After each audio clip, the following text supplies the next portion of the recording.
मुझे नौकरी की सख्त जरूरत थी, तो मैं पड़ोस के एक अंकल के घर साफ सफाई का काम करने लग गई। उनकी उम्र तो ज्यादा थी, लेकिन दिखने में वो अभी भी बहुत जवान थे। एक दिन जब मैं उन्हें खाना देने के लिए गई, तो जैसे ही मैंने अंकल के कमरे का दरवाजा खोला, तो अंकल अपने पिंटू को हाथ में लेकर इसकी बुरी तरह से मालिश कर रहे थे। उनका इतना बड़ा पिंटू देखते ही मेरी तो सांसें थम गई। वो बहुत बड़ा था। अंकल ने मेरी तरफ देखा और जल्दी से अपना पिंटू अपनी धोती से ढक लिया। मैंने जल्दी से दरवाजा बंद किया और दूसरे कमरे में आकर सफाई करने लगी। मुझे अपनी आंखों पर यकीन ही नहीं हो पा रहा था कि भला इस उम्र में अंकल ये सब कैसे कर सकते हैं। फिर उस रात अंकल की ऐसी हरकत के बारे में सोचकर मैं ठीक से सो भी नहीं पाई, क्योंकि अंकल का पिंटू मेरे दिमाग में बार बार घूम रहा था। फिर अगले दिन जब मैं काम पर गई, तो अंकल ने मुझे उनके घुटनों की मालिश करने के लिए कहा। जब मैं मालिश कर रही थी, तो अंकल ने बताया कि उनकी बीवी बहुत साल पहले गुजर गई थी, और क्योंकि उनके कोई बच्चा नहीं था, इसलिए अंकल तब से अकेले ही रह रहे हैं। फिर बातों बातों में उन्होंने कहा उन्हें भी किसी के साथ की जरूरत महसूस होती है। तब मैंने देखा कि वो ये सब कुछ सीधा मेरे आमों की तरफ देखते हुए बोल रहे थे।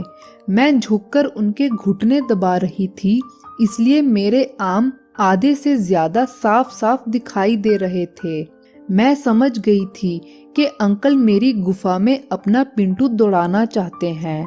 मुझे पैसों की जरूरत थी और अंकल काफी पैसे वाला था, इसलिए मैंने सोचा अगर अंकल को अपनी गुफा का स्वाद एक बार चखा दिया तो मेरी जिंदगी बदल जाएगी। मैंने उनकी बात का कोई जवाब नहीं दिया, लेकिन जैसे ही मैं उठकर वहां से जाने के लिए पीछे मुड़ी, तो अंकल ने मेरे तरबूजों पर हाथ फेरते हुए कहा, तुम्हारे तरबूज और आम बहुत भारी है, बस एक बार इनका मजा चख लेने दो, फिर तुम्हें जो चाहिए वही मिलेगा। मैंने सोचा अंकल मेरी गुफा के पीछे कैसे मरा जा रहा है, यही तो मैं सुनना चाहती थी। तब मैं ऐसे ही उनकी गोद में बैठ गई और अपनी पोटली में छिपे बड़े बड़े आम बाहर निकाल कर उनके सामने पेश कर दिए। इन्हें देखकर उनकी आंखें तो खुली की खुली रह गई। उन्होंने बिना ज्यादा देर किए इनका रस पीना शुरू कर दिया। उनका पिंटू भी अब पूरे जोश में आ चुका था और मैं उसे अपने तरबूजों के बीच में महसूस कर पा रही थी। तब वो बिना रुके कभी मेरे एक आम और कभी दूसरे का रस पीते जा रहे थे, और अब तो मेरी पिंकी भी उनके नागराज की सैर करने के लिए तैयार थी। तभी उन्होंने धीरे से अपना हाथ मेरी सलवार के अंदर डालकर मेरी पिंकी से खेलना शुरू कर दिया। अब तो मेरी पिंकी में सैलाब आने लगा था। फिर वो काफी देर तक मेरे आमों का रस पीते हुए मेरी पिंकी से खेलते रहे। फिर उन्होंने मुझे उठाया और बेड पर ले गए। जब उन्होंने अपना पिंटू धोती से बाहर निकाला, तो इसे देखकर मेरी पिंकी में कुछ करने से पहले ही बरसात होने लगी।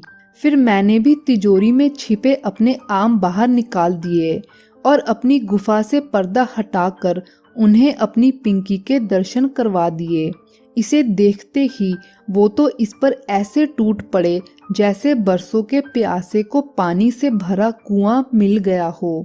तब उन्होंने मेरे आमों को जोर जोर से मसलना शुरू कर दिया और साथ ही मेरी पिंकी का स्वाद अपने मुंह से चखने लगे। फिर कुछ देर तक मेरी गुफा का स्वाद चखने के बाद वो अब मेरी पिंकी में अपना पिंटू दौड़ाने के लिए तैयार थे। तब उन्होंने अपना पिंटू मेरी पिंकी के ऊपर रखा और एक झटके में अपना बड़ा सा नागराज पूरा मेरी गुफा के अंदर कर दिया। दिखने में वो चाहे बूढ़े लगते थे, मगर अंदर से वो अभी भी बहुत जवान थे। फिर वो बिना रुके बहुत देर तक मेरी गुफा में अपना पिंटू दौड़ाते रहे और साथ ही मेरे आमों का रस भी जी भरकर पीते रहे। फिर जब उनका काम पूरा हो गया, तो उसके बाद से उन्होंने आज तक मुझे कभी किसी चीज की कमी महसूस नहीं होने दी।